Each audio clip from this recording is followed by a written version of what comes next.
Welcome back friends. तो ये है फाइकस वेरानिस जिस पे मैं हमेशा काम करता रहता हूँ और साल पुराना है दोस्तों। ये प्लांट मेरे ख्याल से 2013 के बाद शायद मैंने उसको इस रॉक के साथ अटैच करके लगाया था। बहुत ही छोटा सा प्लांट था और उसको बढ़िया से मैंने अटैच करके ग्राउंड में भी दबाया, कोई फ़ायदा नहीं। 2 साल भी रखा, कोई फ़ायदा नहीं। फिर मैंने पोट में ले लिया, थोड़ा बहुत ग्रोथ हुआ। फिर हमने पिछले 2 सालों में हमने ये एक्सपेरिमेंट किया हमारे सॉइल मिक्स के साथ। तो आप ग्रोथ देख सकते हैं, ये 2 साल का ही ग्रोथ है, यानी उसके ये 2 साल का ही प्लांट है, ऐसा भी कहे तो ठीक रहेगा। और ये जो एरियल रूट्स है वो पिछले साल की ही है, पिछले मानसून में निकली थी और इस मानसून में कुछ और भी निकलेगी। ये ओरिजिनल है पहले से और ये पिछले साल का ग्रोथ। और ये जो ग्रोथ मिला है हमें दोस्तों, ये जो थिकनेस वो पिछले साल की है रिपोर्टिंग के बाद इसी सॉइल मिक्स में। और उसके बाद जो ट्रिमिंग किया होगा हमने गुजरते मानसून में, उसके बाद ये ग्रोथ है। और उसको मैंने फिर कभी नहीं ट्रिम किया और उसको मैंने होने दिया था वाइगोर। तो देखिए ये लगभग 0.25 मीटर तक गया है और उसका फ़ायदा हमें देखने को मिल रहा है। जो मूवमेंट हमें अननेचुरल लग रही थी, इस तरह से शार्प मूवमेंट देना भी कठिन है मैच्योर प्लांट में। अगर आप पहले से ले लेते हैं तो इस तरह का आपको कुछ न कुछ देखने को मिल सकता है, जो कि बाद में जाके वो नेचुरल ही दिखने वाला है। अब देखिए, हमें ब्रांच अनवांटेड जगह पे नहीं रखने चाहिए। यहाँ सी कर्व बनता है और उसके अंदर से ब्रांच है, वो क्यों नहीं रखनी चाहिए वो समझते हैं। क्योंकि यहाँ न्यूट्रिशन डेफिशिएंसी हो जाती है। अगर हम ऊपर के प्लांट को ग्रो करने लगते हैं, ऊपर की ब्रांच को, तो ये न्यूट्रिशन इस प्लांट को नहीं मिल पाता।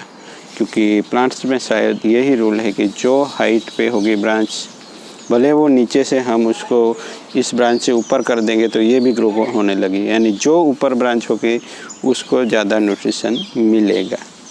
तो इस ब्रांच को तो अगर नहीं भी निकालेंगे तो भी ये इन फ्यूचर में मर ही जाएगी।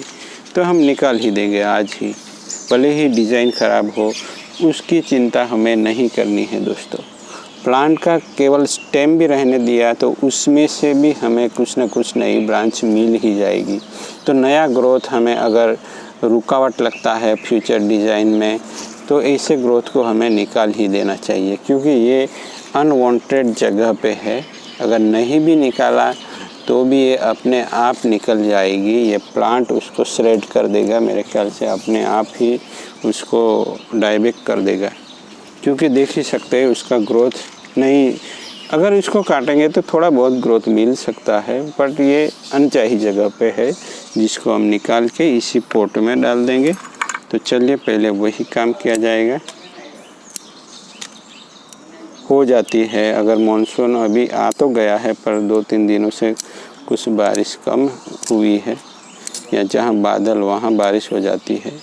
पर देखते हैं, वेदर सपोर्टिव है, उमस है, यानी अब ह्यूमिडिटी है, तो ये सर्वाइव कर सकता है। तो उसको हम निकाल देंगे। तो इसी जगह जहाँ सी कर्व बनता है उसके अंदर में कोई ब्रांच नहीं चाहिए हमें। भले ही डिज़ाइन ख़राब हो प्लांट की, वो फिर से बना देंगे हम। और उसी ब्रांच को विदिन 10 सेकंड उसी पोट में रख देने की आदत डाल ले, तो आपके पास माह में बोनसाई बढ़ते चले जाएंगे धीरे धीरे करके। हर साल 1-2 माह में नए जन्म लेंगे आपके यहाँ। तो अब आगे का काम, अब ये जो वायर निकला हमने इसी प्लांट पे, उसको थोड़ा सीधा करके उसी प्लांट पे फिर से रीयूज़ कर सकते हैं। और मैं तो करता ही हूँ, क्योंकि वायर इजीली मिलते नहीं हैं और बार बार हमें लेना भी नहीं है इस तरह के। तो किसी लकड़ी या फाइबर पे रख के यहाँ रख के उसको इस तरह से कुछ करेंगे तो ये सीधा हो सकता है, पर ये चलेगा। किसी फाइबर के साथ उसको इस तरह हटका के उसको हमें खींचना है। रस जो तो ये सीधा इजीली हो जाता है और उसका जो एनिमल है वो भी नहीं निकलता। उसको मैं यहाँ 2 ब्रांचों में लगा लेता हूँ। तो वायरिंग कर लिया। पहले मेरा डिज़ाइन था यहाँ से नीचे की ओर प्लांट को ट्रेन करना, बट यहाँ से एक ब्रांच वाइगर होने लगी है और उसको मैंने एक कुछ ड्रामेटिक कर्व दिया और वो बाद में मुझे अच्छा लगने लगा। तो अब फ्यूचर में क्या होगा दोस्तों, ये इतना मोटा होगा कि यहाँ ये जो कर्व है वो तो हाइड ही हो जाएगा, केवल हमें मूवमेंट नज़र आएगी। और ये जो कर्व है वो तो दिखेगा ही नहीं। यहाँ से एक प्लांट ही आ जाएगा पूरा। इतना ग्रोथ होगा कि ये पूरा ये होल जो बना है वो केवल मूवमेंट में नज़र आएगा। तो ये सब मूवमेंट क्रिएट होती है इस तरह के वाइगर ग्रोथ करके। तो ये पार्ट को अब भूल जाना है, ऊपर के पार्ट को बाद में हम निकालेंगे और उसके बाद उसके साथ कुछ न कुछ हम ट्रेनिंग करेंगे। यहाँ कहीं से इंटरनोड है तो हम यहाँ से चॉप कर सकते हैं, बाद में यहाँ से जो ट्रेन होगा कुछ न कुछ ब्रांचें निकल आएगी तो उसी के हिसाब से ये प्लांट ट्रेन होगा। अब बात करते हैं इस पोर्शन का। तो इस साल इसका ज़्यादा ग्रोथ नहीं होगा इस पोर्शन का, केवल हमें ब्रांच स्ट्रक्चर मिल गया है, उसी को हमें संभालना है। और अगर ग्रोथ ज़्यादा ही रुकने लगे इस ब्रांच का तो हमें ऊपर के ब्रांच को कट कर देंगे, तो यहाँ फिर बाईपास हो जाएगा सब न्यूट्रिशन। तो चलिए कुछ मूवमेंट दे देता हूँ यहाँ और ट्रिमिंग कर देना है, हमें पिंच करना है इस ब्रांच का। तो उसको हमें केवल प्रिजर्व रखना है और उसके ऊपर अगर ज़्यादा इफ़ेक्ट होने लगे या कुछ डायबैक भी नज़र आने लगता है तो हमें ऊपर के पोर्शन को हटा देना है, जिससे पूरी आपूर्ति होगी इस ब्रांच में और ये ब्रांच ग्रो करना शुरू कर देगी।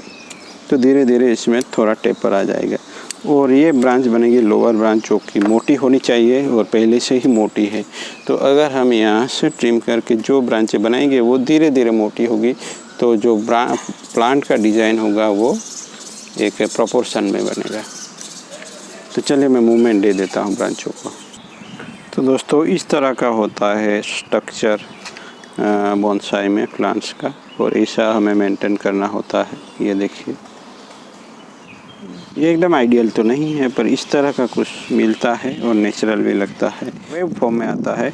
और इसी की तरह ब्रांच, तो ये होता है एक स्ट्रक्चर या पैड्स। तो अब जो कुछ भी होगा ऊपर होगा और यहाँ मैंने एक एक लीफ रखा है सब टिप पे, जिससे यहाँ से ब्रांच ग्रो होने की संभावना बढ़ जाती है।